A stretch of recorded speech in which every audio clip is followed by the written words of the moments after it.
الحمد لله رب العالمين والصلاة والسلام على رسوله الكريم محمد بن عبد الله الأمين وعلى آله وصحبه وأزواجه وذرياته ومن تبعهم بإحسان إلى يوم الدين.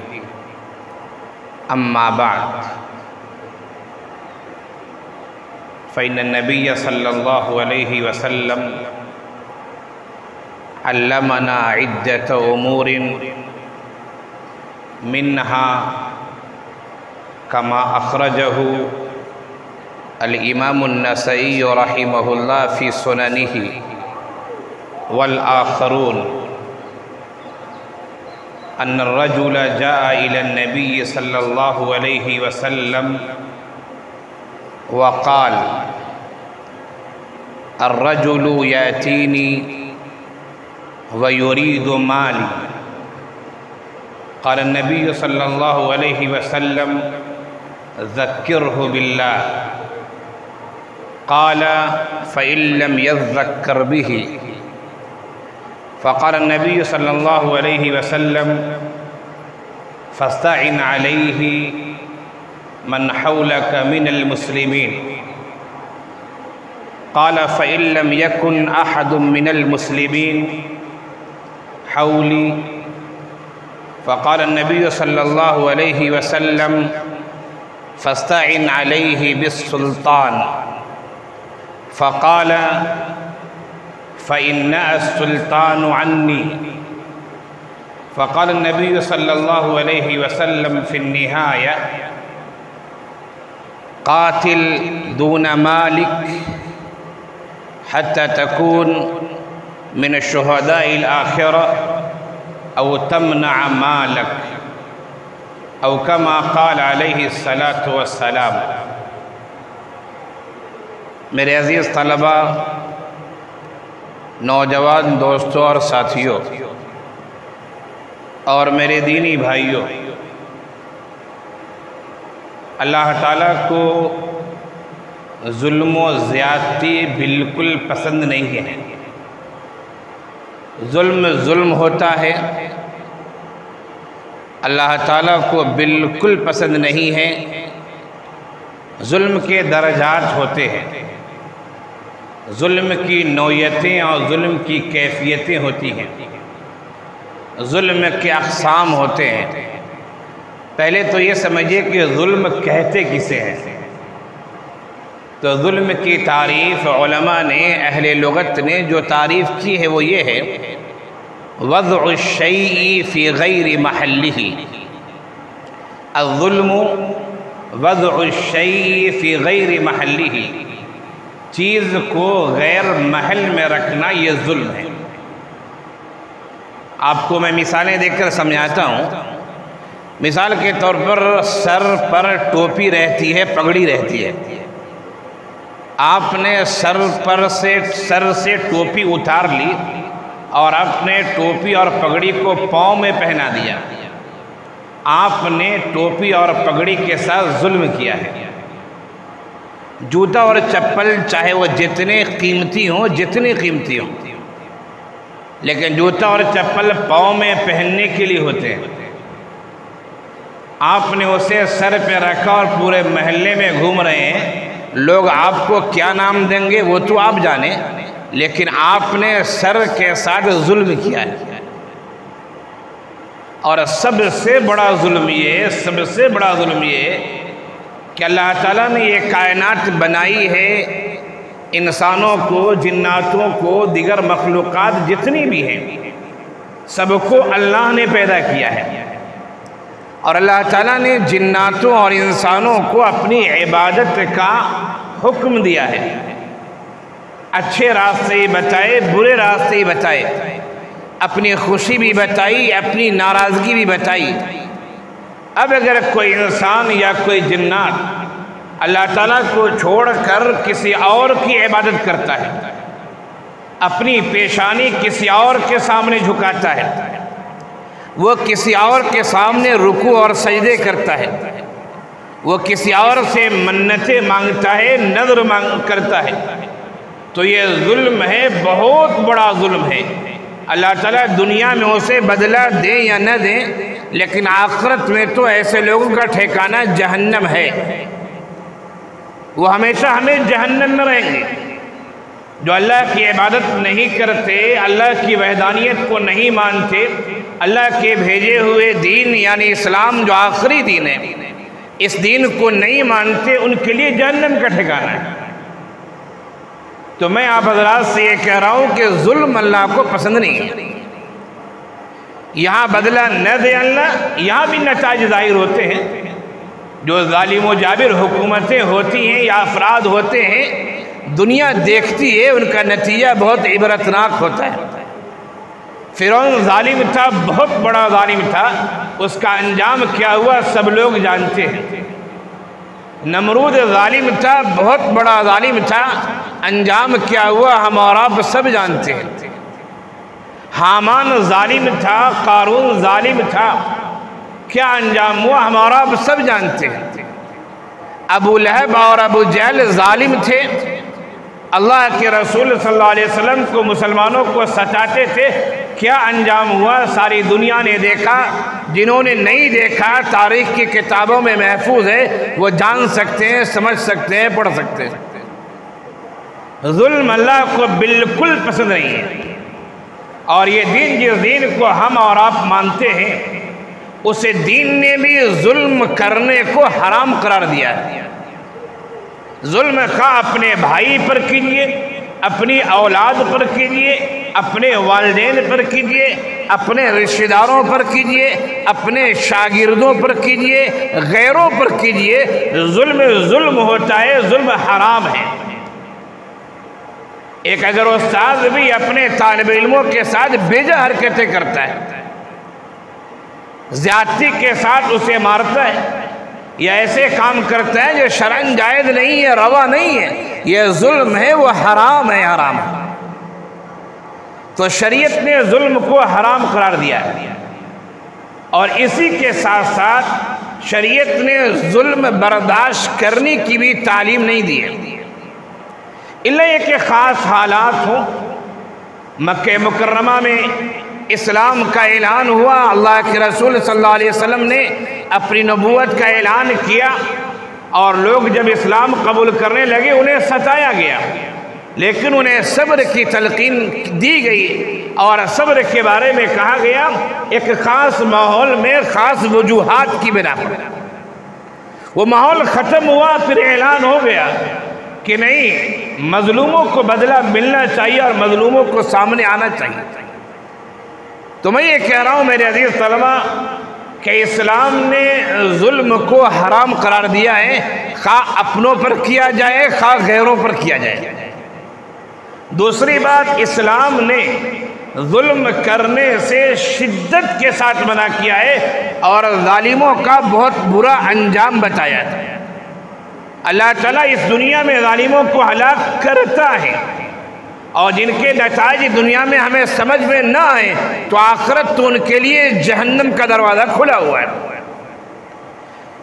اسی کے ساتھ ساتھ اسلام نے ہمیں بزدلی کی تعلیم نہیں دی ہے، اسلام نے بہادری کی تعلیم دی ہے، اسلام نے انصاف کی تعلیم دی ہے، اسلام نے عدل اور مساوات ہمیں سکھایا ہے، بزدلی اسلام نے نہیں سکھائی ہے۔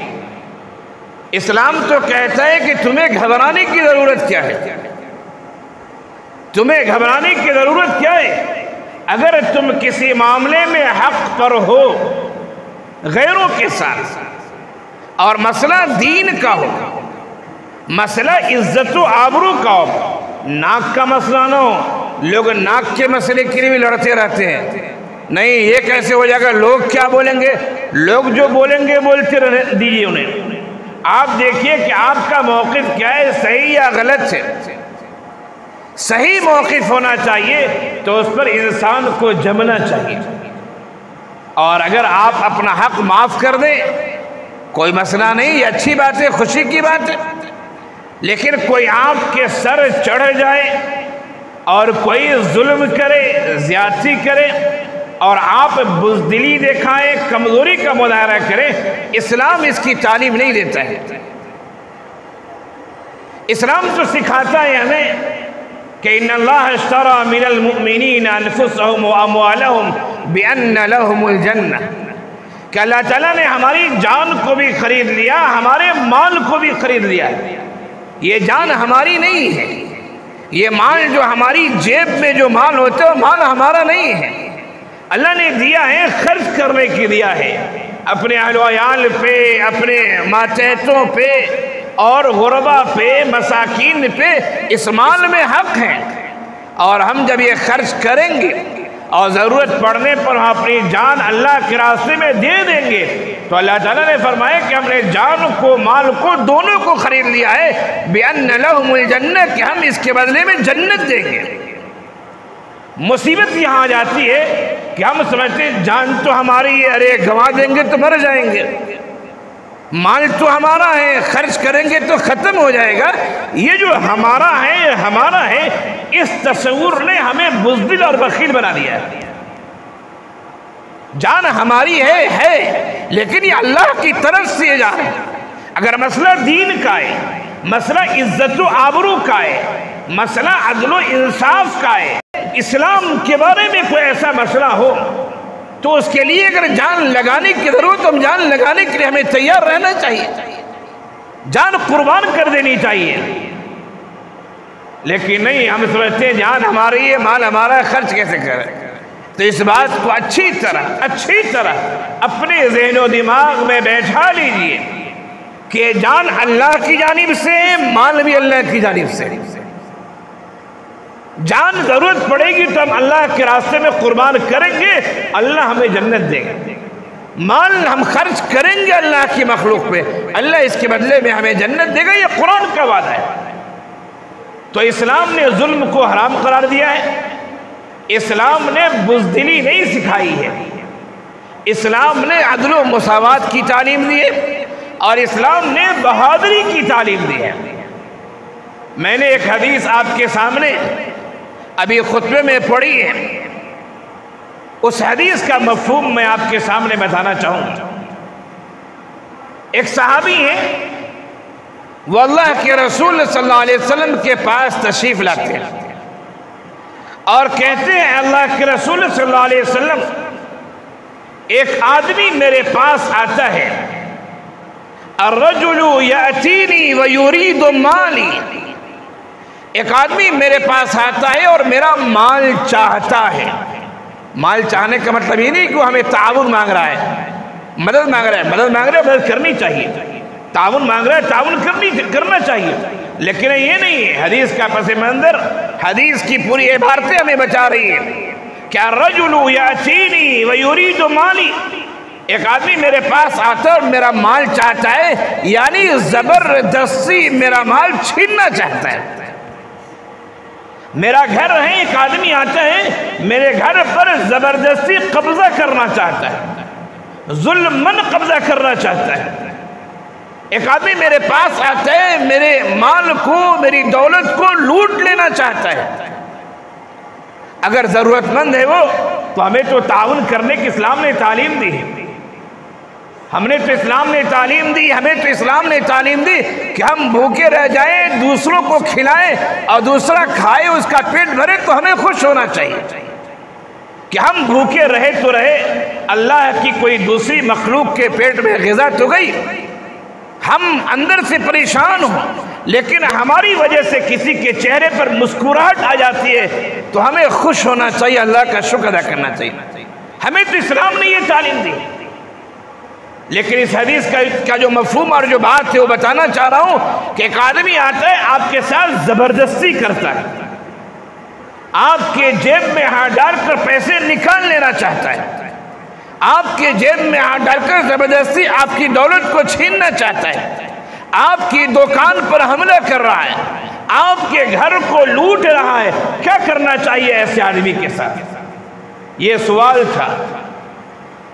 الرجل یأتینی ویرید مالی، آدمی آتا ہے میرا مال چاہتا ہے۔ میں نے آپ سے کہا کہ اپنے ذہن میں اس بات کو بیٹھا لیے کہ اسلام نے بزدلی نہیں سکھائی ہے، بزدلی نہیں سکھائی ہے۔ وقت پڑنے پر صبر کرے گا آدمی، صبر کی تعلیم ہے، لیکن بزدلی نہیں۔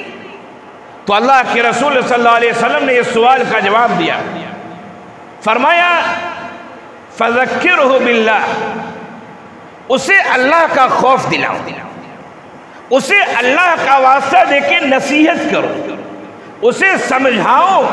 لیکن آج کل صورتحال یہ ہے کہ جو بڑے ظالم ہوتے ہیں بہت کم ہیں جو آسانی سے سمجھ جائیں، ورنہ عام طور سے بڑے ظالم کیا، عام لوگ بھی آج کل میں کہا کرتا ہوں اثر پروف لوگ ہوتے ہیں۔ اثر پروف کا مطلب کیا ہے؟ آپ نے سنا ہوگا کہ واٹر پروف ہوتا ہے۔ واٹر پروف کا مطلب یہ ہے کہ پانی گرے تو کوئی فرق نہیں پڑے گا، آپ کی تحریر میں کوئی فرق نہیں پڑے گا۔ آج کل عموماً لوگ بھی اثر پروف ہو چکے ہیں۔ تم لاکھ تقریریں کر لو، لاکھ مسئلے بتا دو، لاکھ نصیحتیں کر دو، کچھ بھی کر لو، وہ اثر پروف ہے، تقریر کا کوئی اثر ہونے والا نہیں ہے۔ الا من رحم ربی، اللہ جس پر رحم کر دے اس کی بات الگ ہے۔ تو اللہ کے رسول صلی اللہ علیہ وسلم نے فرمایا کہ کوئی آدمی آتا ہے، تیرا مال چھینتا ہے، ہڑپ کرتا ہے، قبضہ کرتا ہے، فرمایا فذکرہ باللہ، اسے اللہ کا واسطہ دو، اسے اللہ کا واسطہ دے کر نصیحت کرو، سمجھاؤ بجھاؤ کہ تم جو کام کر رہے ہو غلط ہے۔ صحابی رسول نے فرمایا کہ وَإِن لَّمْ يَذَّكَّرْهُ، کہ اگر وہ نصیحت نہیں حاصل کرے، اثر پروف آدمی کچھ سمجھا رہا ہوں ماننے کے تیار نہیں ہے، وہ تو کہہ رہا ہے ہمیں تمہارا مال چاہیے، ہمیں تمہاری دولت چاہیے، ہمیں تمہارا گھر چاہیے، ہمیں تمہاری عزت و آبرو چاہیے، میں خاموش رہنے والا نہیں ہوں۔ تو اللہ کے رسول صلی اللہ علیہ وسلم نے ایک دوسرا طریقہ بتایا، فرمایا فاستعن علیہ من حولک من المسلمین، فرمایا کہ تمہارے ارد گرد میں جو مسلمان رہتے ہوں ان مسلمانوں سے تم مدد طلب کرو۔ اس سے ایک اہم بات سمجھ میں آتی ہے میرے طلبہ، کہ ہمارا گھر، ہمارا مکان، ہماری آبادی ایسی جگہ میں ہونی چاہیے کہ چاروں طرف مسلمان ہو، یہ بہتر ہے، تب ہماری تہذیب صحیح سالم رہے گی۔ ورنہ آج کل شہروں میں جو فلیٹ سسٹم ہوا کرتا ہے، کسی بھی دین کسی بھی دھرم کے لوگ رہتے، ٹھیک ہے انسان ہے، ہمیں انسانیت کے احترام کی تعلیم دی گئی، ہمیں تو نبی نے سکھایا کلکم بنو آدم، تم سب کے سب آدم کے اولاد ہو، انسانوں کا احترام تو کرنا ہے، لیکن اگر اڑوس پڑوس میں غیر مسلم ہیں تو ہماری تہذیب، ہماری ثقافت صحیح سالم نہیں رہ سکتی ہے۔ پھر نتیجہ یہ ہوگا کہ عید کے دن آپ ان کو سویاں دیں گے، اور جب ان کی دیوالی اور چھٹ اور دیگر چیزوں کا موقع آئے گا تو آپ بھی اپنی پیشانی پہ ٹیکا لگائیں گے اور آپ بھی پٹاخے پھوڑیں گے اور کہیں گے ہم رواداری کا کام کرتے ہیں۔ یہ رواداری کا بھی ایک دائرہ ہے، ہمیں دوسروں کا خیال رکھنا ہے۔ کوئی بھی دین اور مذہب والا ہو، ہماری ذات سے اسے تکلیف نہیں ہونی چاہیے، لیکن اس کا ایک دائرہ ہے، ایک حد ہے۔ ایسا نہیں کہ ہر کام رواداری میں ہم کرتے رہے اور تو ہی رام بھی ہے، تو ہی رحیم بھی ہے، تو ہی رحمان بھی ہے، یہ اسلام کی تعلیم نہیں ہے، پھر تم اسلام سے خارج ہو جائیں گے۔ خیر، اللہ کے رسول صلی اللہ علیہ وسلم نے فرمایا فاستعن علیہ من حولک من المسلمین، کہ تمہارے ارد گرد جو مسلمان رہتے ہو ان سے مدد مانگو۔ پڑوسی کو پکارو کہ بھائی آؤ، ایک آدمی میرے گھر کو لوٹ رہا ہے، آؤ بھائی میرے مال کو چھین رہا ہے، آؤ بھائی مجھ پر گولیاں چلا رہا ہے، تم اپنے ارد گرد کے مسلمانوں کو بلاؤ۔ صحابی رسول نے فرمایا فَإِن لَّمْ يَكُنْ حَوْلِي مِنَ الْمُسْلِمِينَ، کہ اگر میرے ارد گرد، اسی طرح کے الفاظ ہیں کہ اگر میرے ارد گرد کوئی مسلمان نہیں اتفاق سے، کبھی ایسا ہوتا ہے آدمی آبادی سے ہٹ کر نئی جگہ گھر بناتا ہے، یا کبھی ایسا ہوتا ہے اتفاق سے آپ راستے پہ چل رہے، راستے پر کسی نے حملہ کر دیا مال چھیننے کے لیے، تو فرمایا کہ اگر ایسا ہو کہ کوئی ہے ہی نہیں، کوئی مسلمان نہیں ہے، یا کوئی ایسا آدمی نہیں جس سے ہم تعاون حاصل کریں تو کیا کیا جائے؟ تو آپ صلی اللہ علیہ وسلم نے تیسری بات کہی اور فرمایا کہ اگر ایسی بات ہے فَاسْتَعِنْ عَلَيْهِ مِنَ السُّلْطَانِ، بادشاہ کو پکارو، حاکم کو پکارو۔ آج کی زبان میں اگر مصیبت آ جائے، پریشانی آ جائے، فوراً ٹویٹ کرو، فوراً جو بڑے بڑے محکمے، پولیس محکمے، تھانے کے لوگ جو ان کو فوراً ٹویٹ کرو، فوراً واٹس ایپ پر میسج بھیجو، فوراً انہیں فون لگاؤ، فوراً خبر کرو کہ ہمارے ساتھ ایسا ہو رہا ہے، میری مدد کیجیے۔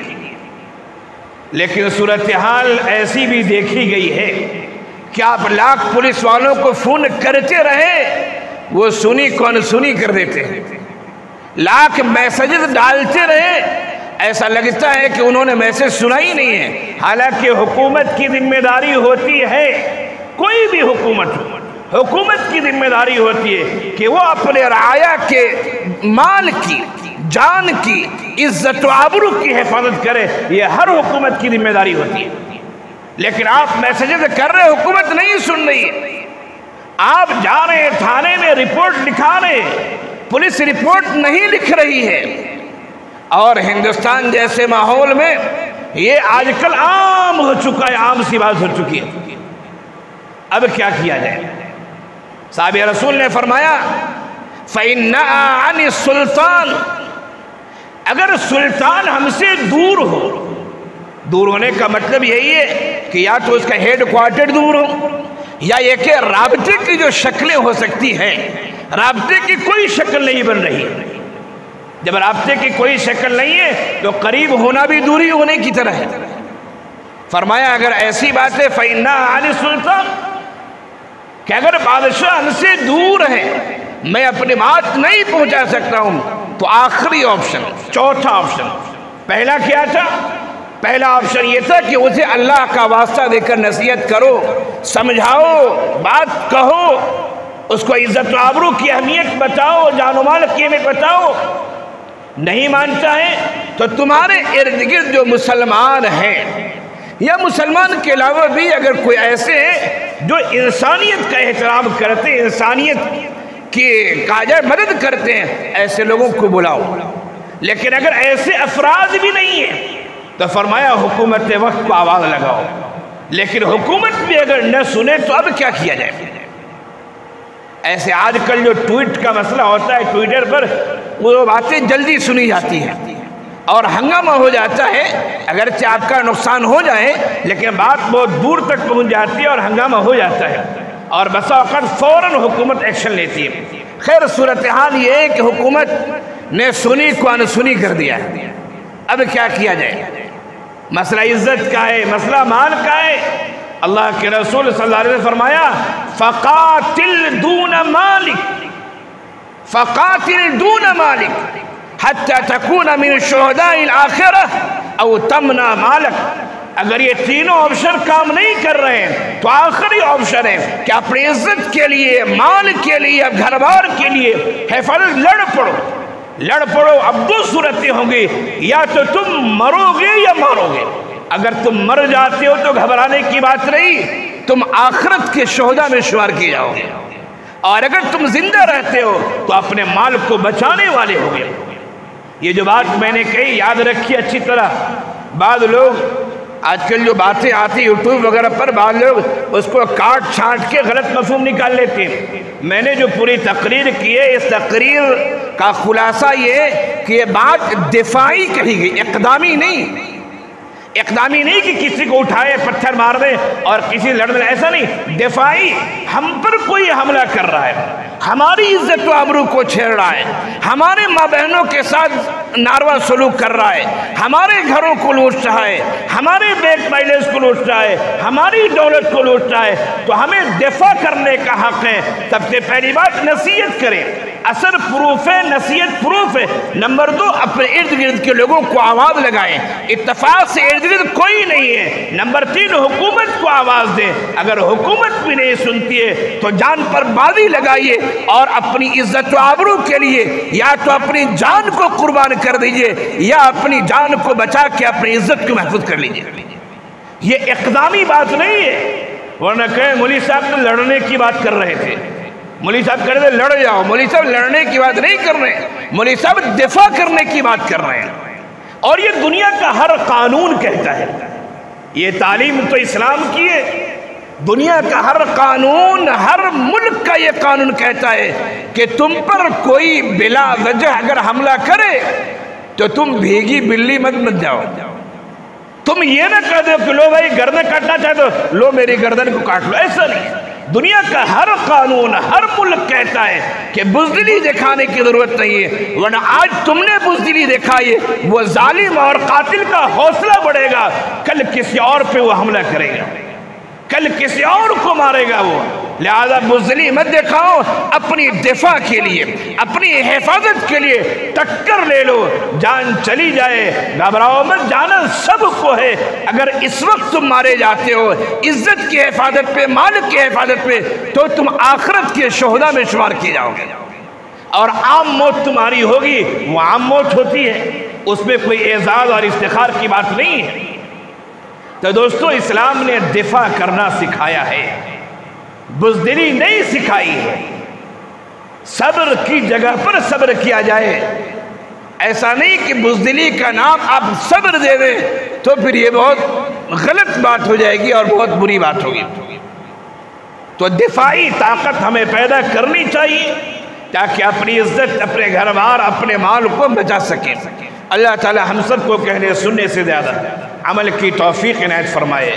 وآخر دعوانا ان الحمد للہ رب العالمین۔